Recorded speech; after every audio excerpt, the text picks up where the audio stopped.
यहाँ पे दीपक गौतम आए हैं, इनको मैं ऐड कर लेता हूँ। हाँ, दीपक गौतम बताएँ क्या कहना चाहते हैं? सर मेरे को सर डिबेट नहीं करना है, बट कुछ सवाल थे उसके सर आंसर चाहिए थे सर। ओके।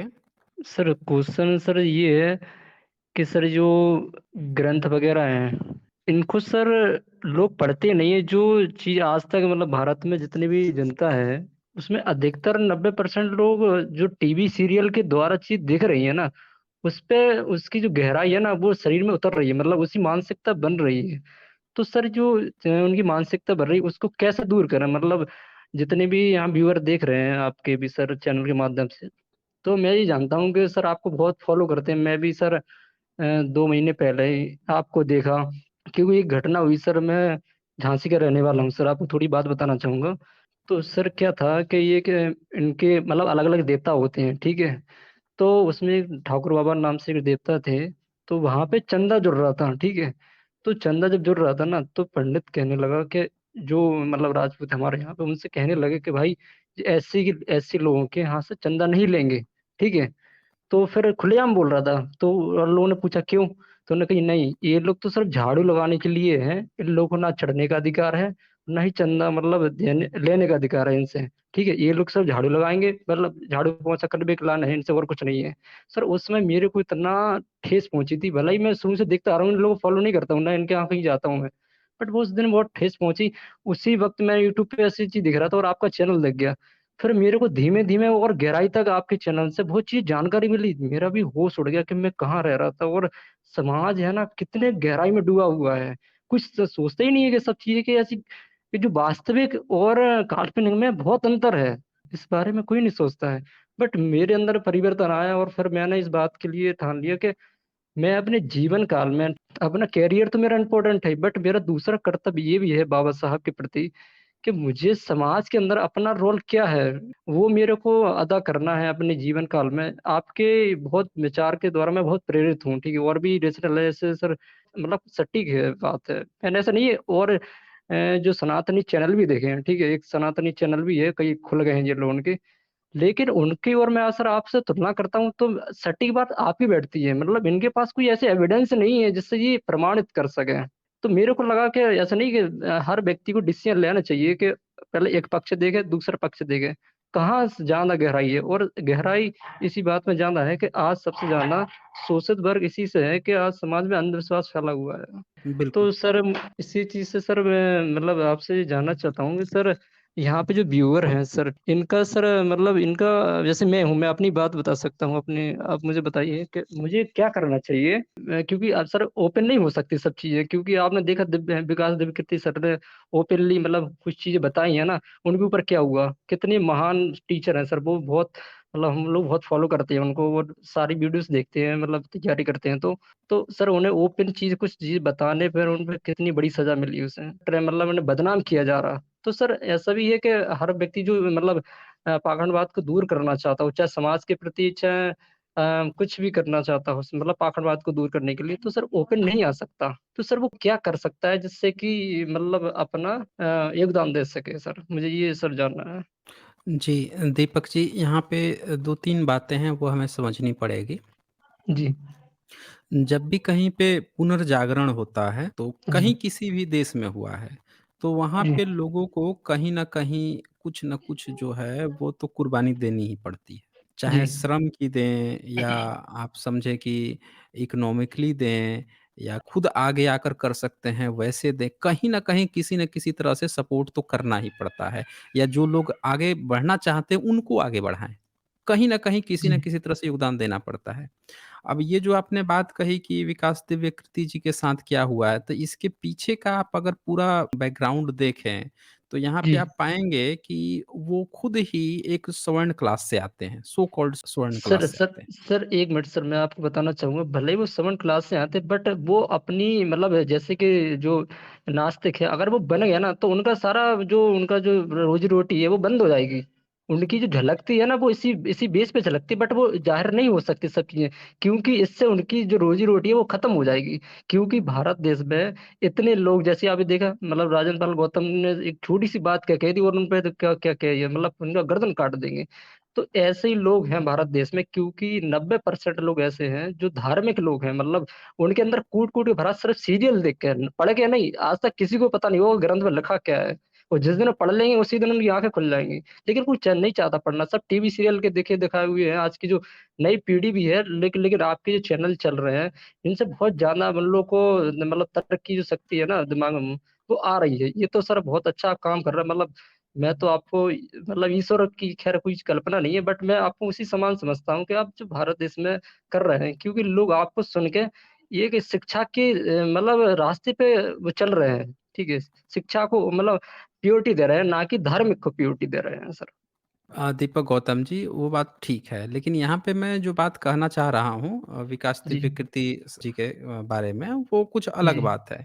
यहाँ जी, पे 2-3 चीज़ें आपको यहाँ पे देखनी पड़ेगी। पहली तो ये चीज़ है कि अभी एक हाल ही में जो ईडब्ल्यूएस कोटा है, उस पर अभी फैसला आया। जी, तो जब उस पर फैसला आता है, तो एक चीज़ का आप ज़रा ध्यान दीजिएगा। इस फैसले पर बहुजन समाज की बहुत तीखी प्रतिक्रिया आई है। अब यहाँ जी, पे इस चीज़ को समझिएगा कि एक स्वर्ण वर्ग से ही आते हैं, उन्हीं को ये चीज़ लाया जा रहा है और दूसरा क्या हो रहा है ईडब्ल्यूएस कोटा आया है जो सवर्णों के ही फ़ायदे के लिए है।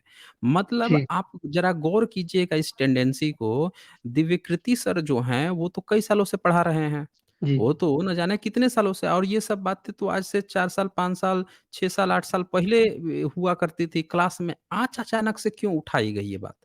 जी, क्लासरूम में जब पढ़ाई होती है, तो उसमें टीचर और शिक्षक के बीच में बहुत सी बातें होती रहती है, हँसी-खेल भी जी, चलते रहता है और उसमें तो वो जी, कोई बहुत बुरी बात तो बोलते नहीं हैं। वो तो बड़े जी, सॉफ्ट दिल के व्यक्ति हैं, वो तो ऐसा बोलते हैं कि भई ईश्वर वो तो ईश्वर का भी नाम लेते हैं कि अगर कसम से या ईश्वर की कृपा से ये वो ऐसी बातें करते हैं। जब भी कोई राम या कृष्ण के बारे में ही बोलना होता है, तो वो ऐसे ही बोलते हैं कि भई हमारी ज़बान कट जाए इस बोलने के सामने लेकिन बोलना पड़ रहा है। क्योंकि ऐसा लिखा हुआ है। इस तरह की बातें वो इतने ज़्यादा सॉफ्ट हैं। उनकी बात को अभी क्यों हाइलाइटेड किया गया? यहाँ पे ये सबसे ज़्यादा रोचक बात है। जी, और तभी क्यों हाइलाइटेड किया गया जब ईडब्ल्यूएस पर बहस चल रही है। इसी तरह से आपने देखा होगा कि जब भी कहीं पे कुछ कार्यक्रम चल रहा होता है, तो वहाँ पे जो बहुजन समाज जब भी किसी को सपोर्ट करता है या कोई चीज़ होती है, तो अचानक से एक इस तरह की चीज़ें खड़ी की जाती हैं। जैसे बीच में आपने देखा होगा एक बिज़नेसमैन है लाला लामदेव। जी, तो उनसे कभी कुछ बुलवा दिया जाएगा, कभी किसी दूसरे से कुछ ऐसी टिप्पणी करवाया जाएगी जिससे बहुजन समाज जो है अचानक से ये सारी चीज़ें जो अपना मूल काम कर रहा था, जो मुद्दा पकड़ा था, उसको छोड़ के उधर को शिफ्ट कर जाए। जी, इस चीज़ को समझिएगा। अभी इसमें क्या है कि बहुजन समाज ईडब्ल्यूएस पर सीधे-सीधे प्रहार कर रहा था। उसमें जो है जब आप गरीबी को लेकर आए हो और जो सिन्हा की रिपोर्ट है, सिन्हा जी, जैसे कि मंडल कमीशन होता है वैसे सिन्हा कमीशन है, उसकी जो जी, रिपोर्ट थी उसके अनुसार पाया गया कि 85% बहुजन जो हैं, वो तो सब के सब गरीब हैं। तो गरीबी जी, कोटा अगर आप भारत में ला रहे हो कि गरीबी के आधार पर हम रिज़र्वेशन देंगे उसमें जो देश का 85% जो गरीब है, उसी को आप वो कोटा ही नहीं दे रहे हो। जी, उसी को उस कोटे से बाहर है, सिर्फ़ 15% को दे दिया आपने कोटा। आधार वही है।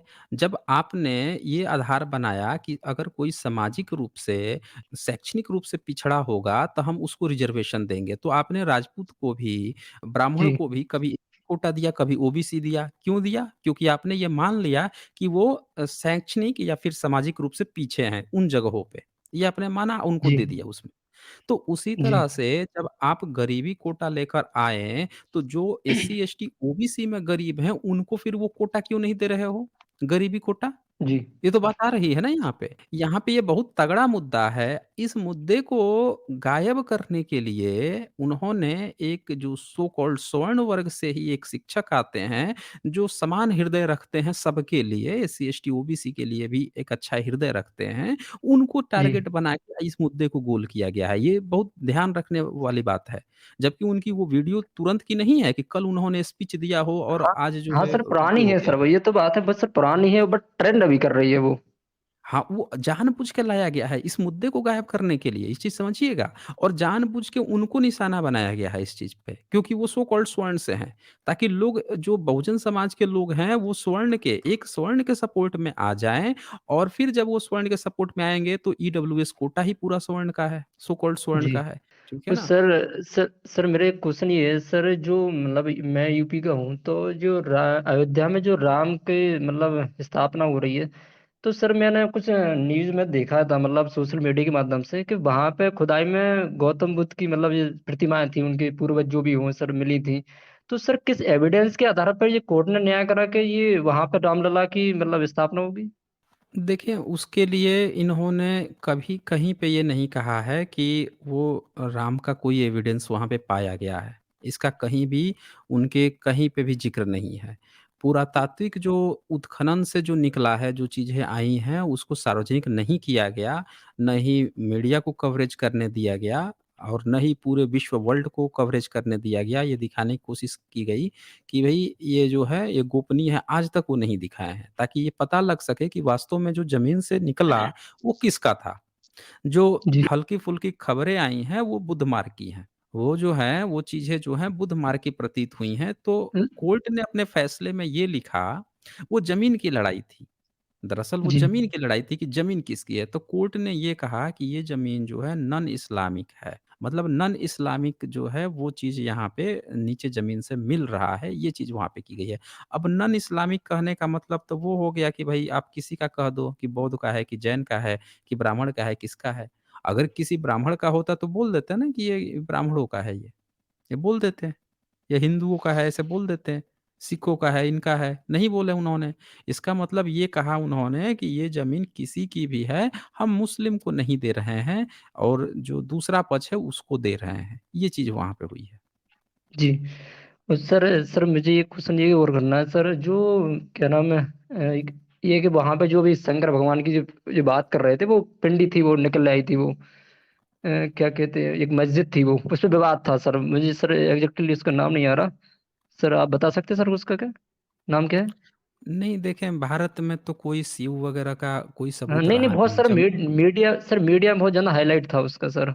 हाँ, तो मीडिया ज्ञानी ज्ञानी वो मस्जिद सर। 90 हाँ, ज्ञानी मस्जिद सर, मैं बताना ज्ञान चाहूंगा सर। व्यापी ज्ञान हाँ, व्यापी ज्ञान। ना? जी सर, मैं ये कह रहा था सर, वो जो ज्ञान बाबी सर मस्जिद थी, ठीक है, आपने सर उसे गौर से देखा हो, तो ऊपर का जो हिस्सा है ना मेन सेंटर पे, ठीक है, उस पे है ना कुछ सफेद सफेद टाइप का होगा, देखिए आप मतलब इस तरह से लगाओ कि उस पे कुछ हटाया गया ऊपर से, ठीक है।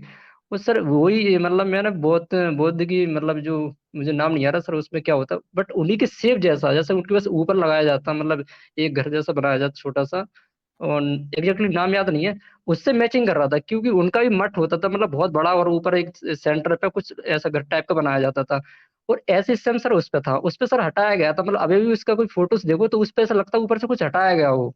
सर ऐसा लगा सर मुझे। देखें, वो जो चीज़ है ना उसके बारे में जो अंग्रेज़ हैं वो भी बहुत सारी चीज़ें लिख गए हैं और वो बुध मार्ग का बताया गया है। उसको जी। औरंगज़ेब वाला जो मैंने सीरीज़ किया था उसमें भी मैंने दिखाया जी। कि जो औरंगज़ेब ने भी उसको तोड़वाकर जो बनवाने की कोशिश की थी, तो जी। उसका कारण कुछ और था। वहाँ पे जी। ये कारण नहीं था कि उसको जो है उसको मस्जिद बनवाना था। जी। अपना मुस्लिम इस्लाम का प्रचार करना था, ये कारण नहीं था। वहाँ पे साफ-साफ ये बात आई है कि जो शिवाजी को भगाने में जिन लोगों का हाथ था और जी। उन लोगों की वहाँ पे संलिप्तता थी, वहाँ पे कुछ लोग जो हैं उस कमिटी में थे, तो उसका जी। शक था, तो इसीलिए उसने पनिशमेंट के तौर पर ये चीज़ किया था। दूसरी बात कि ये भी चीज़ उसमें आई है कि ये चीज़ अज्ञात है कि उसका मालिक कौन था पहले से। जी।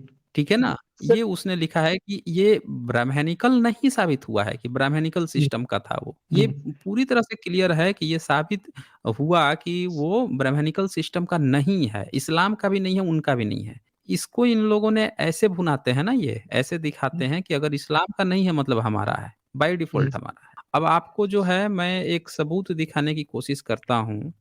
जी। इसको किताब है, बहुत पुरानी किताब है, अंग्रेज़ों के समय की लिखी हुई है। उसका जो चैप्टर 4 है, पेज 67 है। सर इसी में एक बात पूछना चाहूँगा, आप जो बता रहे हैं, तो सर आपकी हुँ, वीडियोज़ मैंने देखी थी, उसमें कई जो रियल भी हैं, क्योंकि जो गौतम बुद्ध की जो प्रतिमाएँ हैं, जिस अवस्था में वो है, मतलब जैसे जैसे ही उनकी कोई विश्राम है उनकी वगैरह, तो सर हुँ, कहीं हुँ। ये भारत देश में जहाँ इनको मतलब हिंदू धर्म के ढाबा में इन्हें पूजा जा रहा है, माला, वो दूध वगैरह चढ़ाया जा रहा है, जो आप कहते हो कि ये मतलब गौतम बुद्ध की है। तो सर मेरा सवाल ये है उसपे कि उसकी लाने मतलब इसके पक्ष में लोग कर क्या रहे हैं? मतलब ये कि कोर्ट में कोई मतलब अर्जी दायर की कि इसके ऊपर कुछ किया जाए, ताकि जिसकी जो बौद्धों की है तो उन्हें सौंपी जाए। तो सर इस पे क्या मतलब हो रहा है अभी? देखें, एक चीज़ समझना पड़ेगा कि जब हम ये सोचते हैं ना कि उसकी रक्षा कौन करे? अगर कोई चीज़ गलत हो रहा है, तो उसको कौन बचाएगा? कौन बचाएगा? जी, ज़रा सोचिए। जी, जी, किसी भी जब भारत में किसी भी जाति धर्म पे हो रहा था, कुछ भी अत्याचार हो रहा था, जी, तो अगर मान लेते हैं कि जिसको इन लोगों ने अंत्यज बना दिया, अछूत बना दिया, तो उनको बचाने उस समय कौन आया था? याद कीजिए। मुस्लिम का शासन था, क्या मुस्लिमों ने बचाया? नहीं बचाया। नहीं उन्होंने बचाया। लोग खुद खुद ही एक्सेप्ट कर लिए, इस्लाम एक्सेप्ट कर लिए, ये सोच के कि शायद हमको इज़्ज़त मिल जाएगी, शायद जी, हम बच जाएँगे। तो जी, खुद लोग मुस्लिम बन गए। लेकिन सवाल ये है ना कि क्या अ, अच्छा और भी बहुत सारे लोग थे, राजपूत हैं, राजपूतों ने बचाया? नहीं, उन्होंने तो मना कर दिया कि हम तो पंक्ति में नहीं जी, खाएँगे। सिख मार्ग जी, ने अपना सिख मार्ग ही खड़ा कर लिया बचाने के लिए। जी। तो सर सर यही अभी तो सवाल सर है ना कि संविधान सर सर अभी तो सर नहीं संविधान है देखें कौन। जी, कॉन्स्टिट्यूशन है, सब चीज़ है, लेकिन एक चीज़ भी तो आप ध्यान दीजिए कि भई कॉन्स्टिट्यूशन है तो किस समाज के लोगों को सज़ा मिलती है या किस समाज के लोग फ्री हो जाते हैं, जी, ये भी तो देखिए। अगर आप कॉन्स्टिट्यूशन है, वही कॉन्स्टिट्यूशन जो है आपका राम मंदिर बनवा दिया वहाँ पे, जबकि सबूत जो है नहीं हाँ है, सर। कोई सबूत नहीं है, फिर भी ये बनवा दिया गया, तो इससे पब्लिक में क्या मैसेज जाएगा? सवाल ये है ना, इससे पब्लिक में क्या मैसेज आएगा? अच्छा मैं जो है आपको वो चीज़ दिखा देता हूँ, जो आप ज्ञानव्यापी का जो बोल रहे थे ना, जी, वो ये बुक का मैंने पेज निकाल लिया है, उसको यहाँ शेयर कर देता हूँ। ये आप देख सकते हैं। ये जो रेड कलर से ये मार्क किया गया है, ये लिखा गया है, काशी द सिटी इलस्ट्रेशन और बनारस। ग्रीवेश एडविन के द्वारा लिखी गई थी बुक जो है, ये काफ़ी पुरानी बुक है। इसमें इन्होंने यहाँ मेंशन किया है। इसमें इन्होंने लिखा है आलमगीर मॉस्क। इसके बारे में क्या लिखा है? This is situated in the back alloy about 100 yards to the south of Bridhkal. It is a spot of considerable interest to the antiquarian for the pillars are evidently very ancient. बहुत पुराना है वो and are ji, supposed by some to be Buddhistic. समझ रहे जी, हैं? जी, इन्होंने जी, साफ-साफ यहाँ पे कह दिया है कि ऐसा ये बुद्धिस्टिक जैसा ये प्रतीत हो रहा है, बुद्धा से ये रिलेटेड है, उन लोगों का है।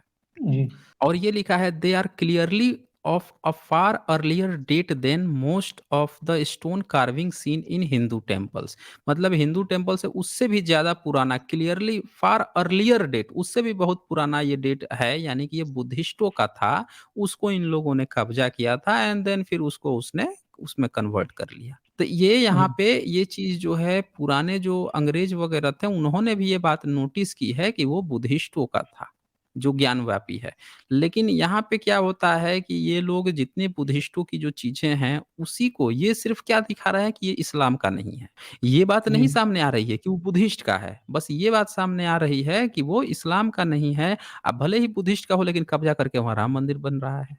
मतलब आप जी, समझ रहे हैं? जैसे वो था दशरथ मांझी, जब वो जी, पत्थर तोड़ने लगा, पत्थर तोड़ के जब पहाड़ से रास्ता बना रहे थे, जी, तो जब पत्थर तोड़ते-तोड़ते बहुत ज़्यादा पत्थर तोड़ लिए हैं, वो इंदिरा गांधी से भी मिलने पहुँच गए थे वो। वो जो है, पता नहीं उस समय इंदिरा गांधी थी कि नेहरू थे, कौन थे? तो उस समय जो है वो मिलने के लिए पहुँच गए थे और वहाँ से आए तो उनको सरकारी बजट भी पास हुआ था, उस जगह पे। जी, तो वहाँ पे एक जो मुखिया था, जो सो कॉल्ड सवर्ण जाति से था, जो बहुत जी, धूर्त था, उसने क्या किया कि उनके नाम पर वो फंड भी पास करा लिया उनसे साइन करा के और वो जी, फंड खुद हड़प गया, गड़प गया। जी, तो यहाँ पे आप एक चीज़ देख रहे हैं कि यहाँ पे बुद्धिस्ट लोगों का है, जो so called SC, ST, OBC बने घूम रहे हैं, उनका अपना है, लेकिन उन्हीं को हिंदू कह के ब्राह्मण धर्मी जो है, इसको इस्लाम से कि इस्लामिक नहीं है कह के छीन के जो ओरिजिनल बुद्धिज़्म को जाना चाहिए, वो नहीं जाके अपना ब्राह्मण धर्म का जो उसको धंधा करना है, उस पर लेके जा रहा है ये। ये वही चीज़ सीन हो रहा है। जी। तो सर जो आप दिखा रहे हैं, ठीक है? सर अगर हुँ, ये हुँ। सही है मतलब इस हिसाब से, तो फिर सर मतलब बहुत सी चीज़ें हैं जो समाज में चाहे किताबों के माध्यम से, किसी भी चीज़ के माध्यम से कुछ चीज़ें गलत हैं, मतलब काल्पनिक या कुछ भी वो गलत हैं। तो सर इसको सही कैसे किया जाए? मतलब मैं एक क्वेश्चन ये पूछना चाह रहा जैसे कि मतलब मैं एक छोटे बच्चे से मैं चीज़ को समझना चाहता हूँ, जो नई जनरेशन में आया है, उसे शिक्षा लेना है, मतलब स्कूल में शिक्षा लेगा। तो सर वो एक इतिहास से रूबरू तो होएगा सर कहीं न कहीं, ठीक है? या वो मतलब साहित्य से ही होगा। तो अगर सर किताबों में सर सारी मतलब कुछ गलतियाँ हैं, लोगों ने जिस हिसाब से इतिहास रचा है, तो सर वो भी वैसे ही बनेगा सर। उसका ज़ाहिर-सी बात है सर, उसके अंदर वो नए सवाल या नए क्वेश्चन नहीं आ सकते क्योंकि वो पढ़ भी वही रहा है, उसको एक्सेप्ट करेगा। सर मैं भी तैयारी कर रहा था, तो सर मैंने भी इतिहास पढ़ा तो, और जब आपने सर जो बताया ना, सर दोनों में बहुत अंतर है सर, ठीक है? अब अगर रियल आप जो बता रहे हैं वो वास्तविक इतिहास है, तो सर मेरा सवाल ये है कि भारत में जितने भी इतिहास जो लिखे गए हैं, या सर लिखे गए वो बात अलग है सर, जो मतलब शिक्षा में ये कॉम्पिटिशन की तैयारी में सर वो एप्लाई होता है। अगर वो सटीक नहीं है, सही नहीं है, तो फिर इसे बदलते क्यों नहीं है? मतलब गवर्नमेंट क्यों नहीं बदलती है और लोग किसके लिए क्यों नहीं उन्हें मतलब रिक्वेस्ट करते हैं कि आप सर मतलब इसे बदलिए सर? अच्छा, एक चीज़ बताइए मुझे कि जी, मान लीजिए कि आप अरब में आपका जन्म होता, अरब जी, देश में, सऊदी अरब जी, में, और जी, आपको अचानक से पता चलता कि भई मुहम्मद जो हैं, उन्होंने आज से 1400 साल पहले इस्लाम की स्थापना की, उससे पहले काबे में मूर्तियाँ हुआ करती थीं, जी, 360 मूर्तियाँ थी, 360 दिन अलग-अलग वैरायटी की पूजा जो भी होती थी। लेकिन जी, इन्होंने पूरा चीज़ बदल दिया, उसको कब्ज़ा कर लिया, वहाँ पे लोगों को इस्लाम बना दिया। अब अचानक से आपको ऐसा आता कि नहीं हमको हमारा पुराना कल्चर पसंद है। इन्होंने नया जी, कल्चर खड़ा करके गलत कर दिया, हमारा कल्चर को जी, खराब कर दिया, बर्बाद कर दिया। हमारे पूर्वजों का असली कल्चर था, इन्होंने झूठा इतिहास लिख दिया कि यहाँ पे शुरू से ही ये था, वो था, ये था, वो था, सब झूठा लिखा इन्होंने। हमारा जी, पुराना कल्चर जो है वही था, उसी को डिस्ट्रॉय करके इन्होंने नया चीज़ यहाँ पे परोस दिया, थोप दिया हम लोगों पर। जी। तो क्या आप वहाँ की सरकार आप ये खड़े हो जाते, आपके जैसे और लोग खड़े हो जाते, तो क्या वहाँ की सरकार वो चीज़ें बदल देती अचानक से आपके स्टडी मटेरियल क्योंकि वो तो इस्लाम मान रही है ना? वो तो सर मोहम्मद वो की बात को ही नहीं मान रही स है। सर वो मतलब चाहे अभी की सरकार है, वो सर कोई भी सरकार है, मेरे को नहीं लगता सर ये सब हो सकता हो, क्योंकि कोई नहीं करेगा। सब अपना वोट बैंक के चक्कर में कोई सत्ता मतलब नहीं जाने देगा, क्योंकि सत्ता भी इसी बात पर टिकी है सर, ठीक है? देखिए उ सत्ता ये इसीलिए तो कर रहे हैं। आप देखें इन्होंने क्या किया है, एक नेता जो है नास्तिकता की बात नहीं कर सकता है। हाँ, कोई सर ये एक सर नेता जो है नास्तिकता की बात नहीं कर सकता है, ज़्यादा से ज़्यादा वो बुद्धिज़्म की बात कर सकता है क्योंकि वो बुद्ध मार्ग में ही ईश्वर या निरीश्वर कह सकते हैं या बिना ईश्वर का अगर वो रैशनैलिटी की बात जो कह सकता है तो बुद्ध मार्ग की बातें कर सकता है। क्योंकि भारत जी, में इन लोगों ने ऐसा एक माहौल ही खड़ा कर दिया है कि आप विशुद्ध नास्तिकता की बात ही नहीं कर सकते। अब विशेषकर आप किसी अच्छे पोस्ट पर बैठे हैं, नेता-वेता हैं तो आपकी तो उसी दिन लाइन कट जानी है। सर वही तो समझ रहे सर हैं? कि अभी जी, सर अभी भी क्या है ना, ये जैसे हम ये जो जैसे ये जो जी, हाँ, ज़रा 1 मिनट रुकिएगा। यहाँ जी, पे वही बात यहाँ पे भी हो रही है, जो दिव्यकीर्ति सर की बात आपने की, विकास दिव्यकीर्ति जी की, वहाँ पे भी जी, यही बात हो रही है कि अगर कोई ऐसा प्रोफ़ेसर सारे प्रोफ़ेसर इनके देख लीजिए, ओझा से लेके बोझा से लेके सब जो है इनकी राग आलाप रहे हैं, हले रामा हले कृष्णा गा रहे हैं और इनमें जी, से कोई एक ऐसा प्रोफ़ेसर जो है, जो आगे बढ़कर थोड़ी-सी अच्छी बातें कर लेता है, थोड़ी-सी सद्भाव की बातें कर लेता है, थोड़ा-सा फ्रीक्वेंटली जो है डिस्कस कर लेता है, बड़े सॉफ्ट वे में, ऐसा हार्ड वे में नहीं। वो जी, तो कोई भी स्टेटमेंट भी बोलते हैं तो बड़े सॉफ्ट वे में बोलते हैं। तो अच्छा कुछ लोग उनका तुलना जो है नुपुर से कर रहे थे, नुपुर शर्मा से। अब ज़रा जी, सोचिए नुपुर शर्मा जो है वो तो अपने हर डिबेट में वो तो सीधे मुल्ला मुल्ला ए मुल्ले, मुल्ले करती थी। उसकी हुँ, साउंड थी, उसके जी, बोलने की जो बात थी सामने वाले अपोज़िशन पे पूरी तरह से नकारात्मक शुरू से रही है। उससे जी, दिव्यकीर्ति जी की तुलना की ही नहीं जा सकती है क्योंकि डॉक्टर दिव्यकीर्ति सर जो हैं वो हमेशा से ही सॉफ्ट स्पीकर हैं और जी, उनका सर, किसी धर्म विशेष से कोई वो नहीं है, वो तो तुलसीदास को भी प्रगतिशील मानते हैं, जबकि हम लोग तुलसिया को तुलसी रामबोला दुबे जो है तुलसिया वो जी, बहुत धूर्त था वो तो मतलब औरत को लेकर चीज़ों को लेकर काफ़ी गंदगी चीज़ जी, जी, उगला है, हम लोग बोलते हैं, लेकिन वो उसको भी प्रगतिशील मानते हैं, ये मानते हैं कि हाँ, उसने कई चीज़ें वाल्मीकि रामायण की छोड़ दी और कुछ नई चीज़ें जोड़ी उसने, हालाँकि वो नहीं सही है। तो भी आप देखिए कि उन पर जो है प्रहार किया गया। ये प्रहार करने का मतलब ही यही है कि कोई भी थोड़ा-सा भी कोई व्यक्ति ना बोले, समझ रहे हैं? जो जी, अच्छे पोस्ट पर गया है, अच्छे पर गया है, उसको मुँह नहीं खोलना है। ये एक इनडायरेक्ट एक मैसेज दिया जा रहा है बाकी सब लोगों को कि तुम लोग भी मत बोलो, समझ रहे हैं? तो तो यहाँ सर पे ज़रूरत जी, है बाकी सब लोगों को एक साथ आने की। जी, यहाँ पे कब तक आप छुप-छुप के उसके घर पर पत्थर पड़ा तो भई मैं नहीं बोलूँगा, मैं चुप रहूँगा, उसके पर अब मेरे बारी स थोड़ी आई है, हम नहीं करेंगे तो हमारे ऊपर पत्थर जी, नहीं पड़ेगा, ये सोच के कब तक चुप रहेंगे लोग? सवाल ये है ना? जी। जी, सर बिल्कुल है सर। अभी इसी समय मतलब ऐसा चल रहा है कि कोई लाइव है ना अपना चेहरा भी नहीं दिखा सकता क्योंकि इतना पता नहीं उसके साथ कब क्या हो जाए। जो मतलब हुँ, चैनल हुँ। पे आता है, जो भी व्यूअर आता है, तो उसे इतना डर रहता है, ये सत्य है सर, ठीक है? अपनी फ़ोटोज़ वगैरह लोगो वगैरह दिखा के आते हैं क्योंकि कहीं ऐसा है कि पता नहीं कौन उसको किस तरह से हीन भावना मतलब उस पे टारगेट कर दे। क्योंकि ये ऐसा ही है, संप्रदाय माहौल है सर, ऐसा नहीं है, देश के अंदर सब सही सही नहीं है, ठीक है?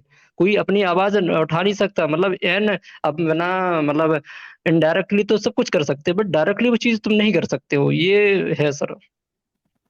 ठीक है दीपक गौतम। ओके। ठीक है सर, थैंक यू। जय भीम। हुँ, ओके। जय भीम।